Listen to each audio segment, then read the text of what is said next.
ആട് 3 മിഥുൻ മാനുവൽ തോമസിന്റെ വക ഒരു ട്രീറ്റ്. പക്ഷെ ചതിയായിപ്പോ കേട്ടോ മിഥുനെന്ന് വിളിക്കുന്നില്ല, ചേട്ടനാ മിഥുൻ ചേട്ടാ. ഭയങ്കര ചതിയായിപ്പോയി. കാരണം വേറൊന്നുമല്ല, നമ്മളൊരു പീക്ക് മൊമെന്റ് നിൽക്കുന്ന സമയത്ത് സംഗതി ടു ബി കണ്ടിന്യൂഡ് എന്ന് എഴുതി കാണിച്ച ഭയങ്കര മോശമായിപ്പോ കേട്ടോ. സംഭവം നമ്മൾ സിനിമയൊക്കെ കാണാൻ വേണ്ടി പോയി, ഷാജി പാപ്പനെ വീണ്ടും കാണാൻ വേണ്ടി പോയി.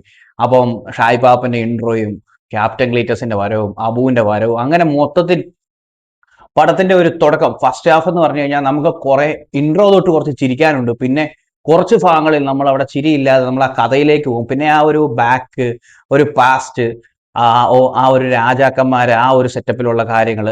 അപ്പൊ അവിടെ നമ്മൾ കുറച്ച് ഭാഗങ്ങളിൽ നമുക്ക് ചിരിയില്ലാത്ത ഭാഗങ്ങളുണ്ട്. പക്ഷെ എന്നാൽ ഇടയ്ക്ക് ചിരി വരും. അങ്ങനെ അങ്ങ് ഫസ്റ്റ് ഹാഫ് പോകുന്നത്. ഫസ്റ്റ് ഹാഫിൽ കുറെ ചിരിക്കാനും കുറച്ച് ചിരിക്കാതിരിക്കാനുള്ള ഒരു ഇതായിട്ടാണ് പോകുന്നത്. കാരണം അതിൻ്റെ അകത്ത് കഥ പറഞ്ഞു പോകണം, എന്താണ് സംഭവിക്കാൻ പോകുന്നത്. കാരണം പഴയ ഫസ്റ്റ് ആടും സെക്കൻഡ് ആടും പോലെയല്ല, ഇതിൻ്റെ അകത്ത് വേറൊരു കഥയാണ് വെച്ചിരിക്കുന്നത്.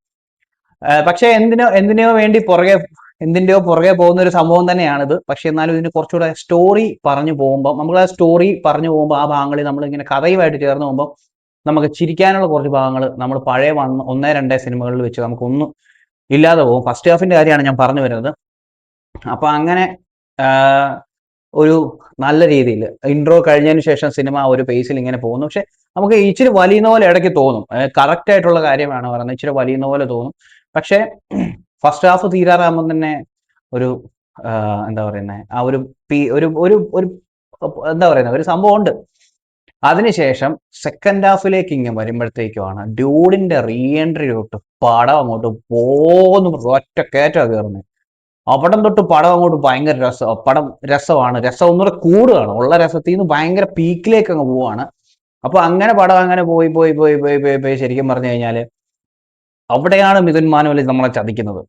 ഒരു ഒരു നമ്മളൊരു സിനിമയൊക്കെ കണ്ടിട്ട് നമ്മളിങ്ങനെ എനർജി ആയിട്ട് ഇങ്ങനെ ഇരിക്കുന്ന സമയം, a film by Mithun Manuel Thomas, to be continued. പിന്നെ അതിന് ശേഷം ഒരു സംഭവമൊക്കെ കാണിക്കുന്നുണ്ട്. അത് എന്തായാലും ഈ സിനിമ, നമ്മൾ ഈ ദുരന്തരൊക്കെ പോലത്തെ സിനിമ 4 മണിക്കൂർ അടുത്തൊക്കെ സിനിമ കാണുമ്പോൾ ശരിക്കും ഈ സിനിമ ഇച്ചിരി നീണ്ടുപോയാലും ഒരു കുഴപ്പമില്ല. കാരണം ആ യൂണിവേഴ്സ് ഇപ്പൊ ഈ സിനിമയിൽ ഈ സ്റ്റോറി ചെയ്ത് വെച്ചിരിക്കുന്നത്, ഈ ബിൽഡ് ചെയ്ത് വെച്ചിരിക്കുന്ന ഈ ഒരു സംഭവം ഭയങ്കര അടിപൊളിയായിട്ടാണ് ചെയ്തു വെച്ചിരിക്കുന്നത്. കാരണം നമ്മളെ ആ സിനിമ ഇങ്ങനെ കൊണ്ടുവന്നത്, അതായത് ഒരു ഗ്രാഫ് ഇങ്ങനെ ഉയർത്തി കൊണ്ടുപോകുക, അതായത് ഒരു ടോപ്പിലേക്ക് പോവുകയാണ്. ടോപ്പിലേക്ക് പോകുമ്പോൾ അവിടെ കൊണ്ട് നിൽക്കുന്ന ഒരു സാഹചര്യം പെട്ടെന്ന് തീർന്നു. അതെന്നാ പണിയാ കാണിച്ചത് നമുക്ക് തോന്നിപ്പോകും. അങ്ങനെ ചെയ്യാതെ അതങ്ങ് 4 മണിക്കൂറോട് ചെയ്യുമായിരുന്ന, 4 മണിക്കൂറുള്ള ആ സിനിമ ഫുള്ള് അങ്ങ് ചെയ്യുമായിരുന്ന അത് ഇരുന്ന് കാണാൻ ആൾക്കാരുണ്ട്. ആ ഒരു സെറ്റപ്പിലാണ് പടത്തിന്റെ ആ ഒരു സെക്കൻഡ് ഹാഫ് കഴിഞ്ഞപ്പോൾ മുതൽ പടം അങ്ങ് പോകുന്നത്. പക്ഷേ സിനിമയാണ്, സിനിമ മാത്രമല്ല ഇതിന്റെ ബിസിനസ്സും ഉണ്ട്. അപ്പൊ ഇങ്ങനെ ഒരു പാട്ട് കണ്ടതിന് ശേഷം അടുത്ത പാട്ടിന് വേണ്ടി നമ്മളെ ആകാംക്ഷയോടെ നിർത്തിയിരിക്കുകയാണ്. അപ്പൊ അതുകൊണ്ട് ഈ സിനിമയുടെ അടുത്ത ഭാഗം ഒരുപാട് താമസിക്കാതെ തന്നെ മിഥുൻ മാനുവൽ തോമസും വിജയ് ബാബുവും ചേർന്ന് പരിപാടി ഇറക്കണം. കാരണം അങ്ങനെയാണ് ആ സിനിമ ചെയ്തു വെച്ചിരിക്കുന്നത്. നമ്മൾ ഈ തീർന്നപ്പോൾ ഒരു വിഷമമായി പോയി കേട്ടോ. കാരണം നമ്മളിങ്ങനെ കൊള്ളാം ഇങ്ങനെ നിൽക്കുന്ന സമയത്ത് തീർന്നു എന്ന് കാണുമ്പോൾ ശരി എന്നുള്ളൊരു പരിഭവം.